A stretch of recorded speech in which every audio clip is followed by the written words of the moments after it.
Okay, we're gonna cover a hamstring stretch with PAILs rails. We have Jen here. She's gonna help us demonstrate how to properly set up this hamstring stretch, and we're gonna get into the squat rack. She's gonna be laying on her back, and we're going to work on stretching her left hamstrings. So we're gonna have her go ahead and get that left leg up onto the squat rack. She's gonna scoot her butt as close as she can to the squat rack while keeping a slight bend in the knee.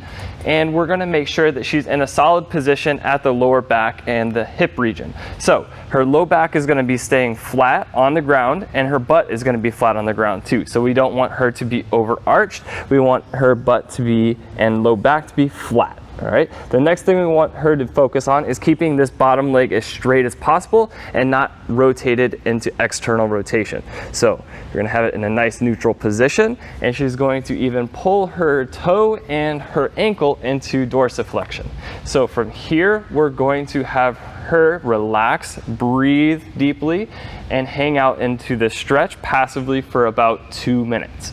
After those 2 minutes is when she's going to start slowly ramping up into her PAILs contraction. So she's going to contract her hamstring and push into the squat rack. Slowly contracting, maybe starting at 25%, 50%, 75%, and then fully at 100% and holding that max contraction over a 20-second count. Still breathe, contract.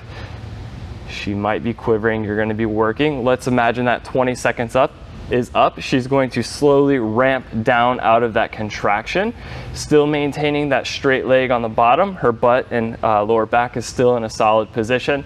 And then she's going to work ramping up the opposite stuff. Her hip flexors and quads are now going to contract, and she is ever so slightly pulling off of the squat rack. Maybe 25% to start, working up to 50, 75%, 100%, and holding that over a 20-second count. Everything stays nice and rigid. She's pressurized through the core, braced tightly, butt and low back stay on the ground, and the right leg is still straight. She is now going to imagine that 20 seconds is up, slowly ramp out and relax. And we can maybe repeat that for another cycle, the contraction part only, and then slowly go ahead and get out of that position. Repeat that on the other side if necessary, and there you have it. That is hamstring stretch with PAILs rails.